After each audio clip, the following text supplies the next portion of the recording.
Peggy 18.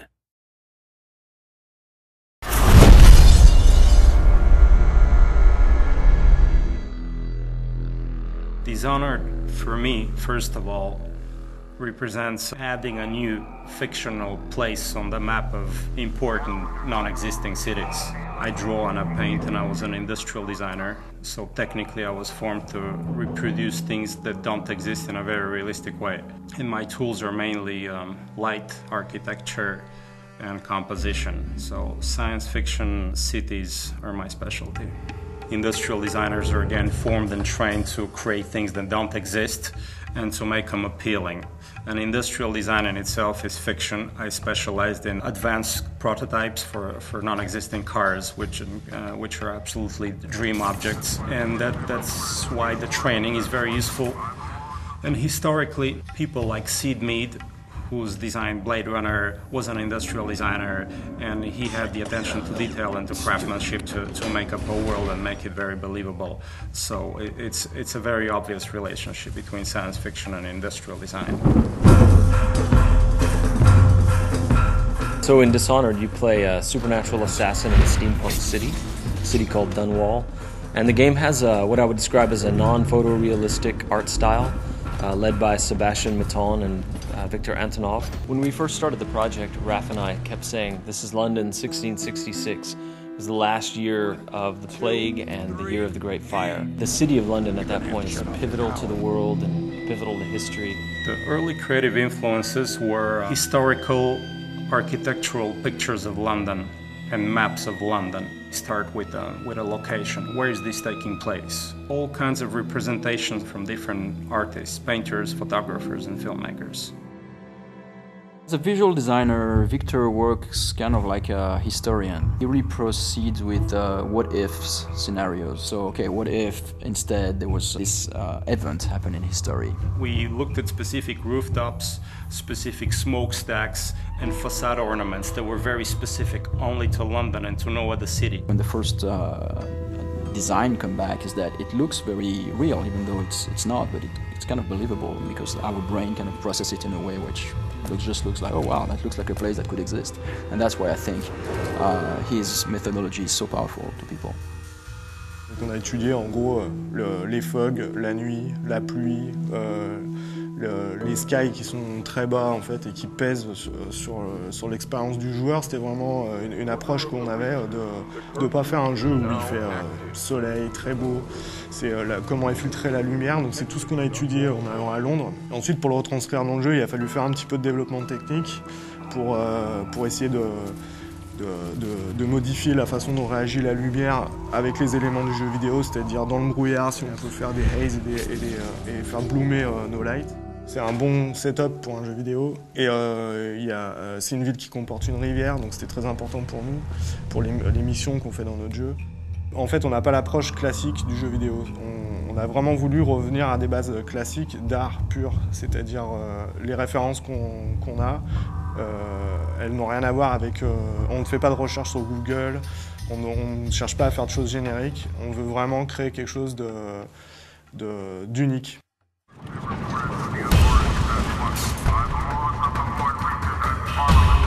But the more we worked on the game, the more two things began to happen. As Raph and I and the team collaborated with Victor Antonov and Sebastian Maton, we started moving the game forward and forward in time, until we eventually got to some sort of 1800s. We also moved further and further away from the real world and eventually just said, okay, this is the city of Dunwall.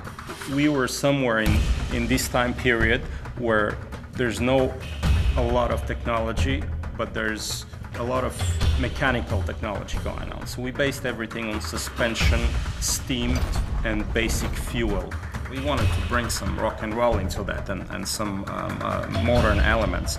So we started adding more science fiction element, pulling it forward in time and including technologies from probably mid-19th century.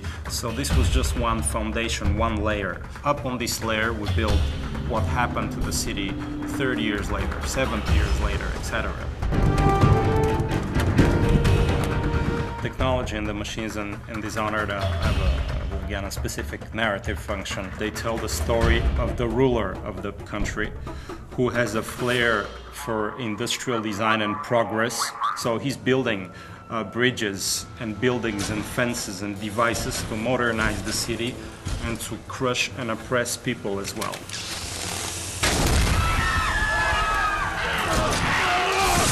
The whaling trade takes off, and there's a brilliant inventor called Sokolov, who's for us a little bit Rasputin, a little bit Da Vinci, a little bit John Dee, and he invents some devices and takes advantage of the volatile whale oil. And then the oppressive government begins to use those devices against the people as a sort of security layer.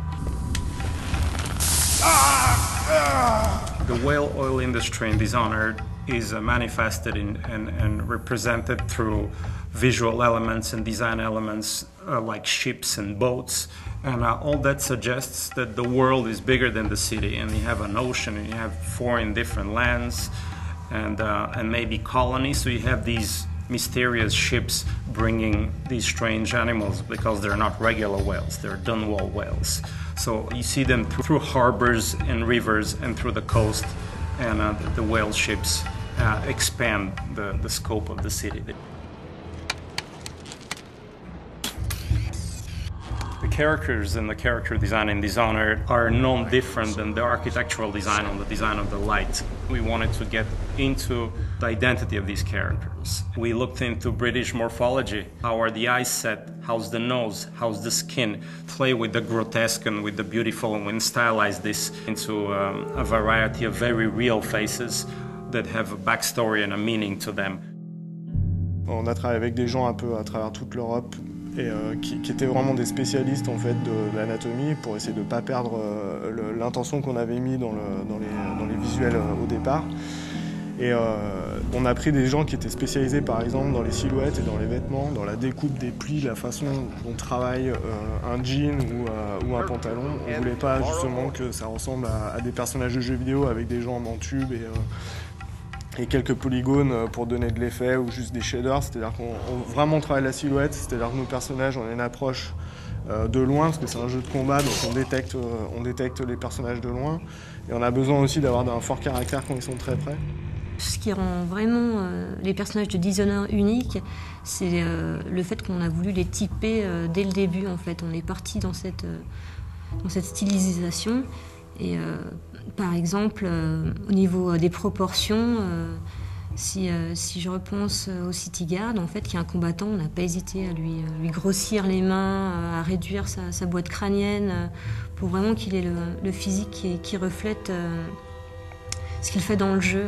Et à l'opposé, on a par exemple les aristocrates qui sont beaucoup plus élancés, avec des fronts plus hauts, qui sont assez hautains, en fait, qui ont des visages vraiment durs. Ensuite, la deuxième approche, en fait, c'est de les passer en modélisation, en 3D pour le jeu. Et le but, c'est de ne pas perdre l'essence qu'on a dans la peinture, parce que c'était carrément de la peinture qu'on avait, c'était pas juste des croquis. Et garder ça en 3D. Donc là, la contrainte, c'était plutôt technique, c'est comment garder quelque chose un peu de vivant et pas de tout générique, tout lisse. En fait, ce travail de stylisation qu'on a réalisé sur nos personnages, on a aussi voulu l'appliquer sur nos animaux. C'est pas des animaux qu'on a l'habitude de voir, ils sont vraiment particuliers. Et là, j'ai en tête l'exemple du Wolfhound, où justement, on a pris un chien, mais on l'a mélangé aussi avec un peu de crocodile, un peu de girafe, pour le rendre vraiment unique et qu'il y ait un côté fantastique dans notre univers. On a fait une silhouette très forte, il se déplace vraiment d'une manière très particulière. C'est pas un chien qu'on pourrait croiser dans la rue tous les jours. For Dishonored, we worked with Blind Light, which is a great company out in LA, who not only helped us find some really great actors to fill all the roles, but also we worked with a few key people that we picked out that you would call like celebrity talent. You know, the game is mostly an action game, but it's also got some role-playing game-based elements. For some of the characters, we had a list of people we wanted to go after. Brad Dourif plays our character Piero, who's a craftsman, artificer, natural philosopher. Damn Sokolov! He will haunt me to my grave. Chloe Grace Moretz was good enough to lend her voice to a character named Emily, who's quite important.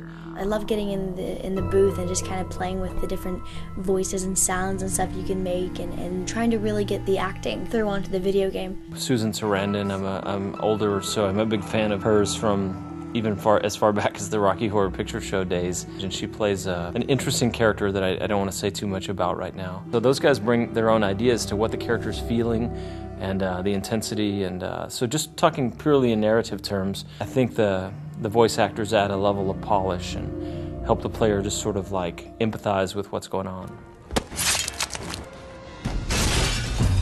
I want the Dishonored world to leave a souvenir and a memory in the player as if they had really been to this place and it moved them. And I hope it would stay in fiction as one of the places that will give people goosebumps and shivers.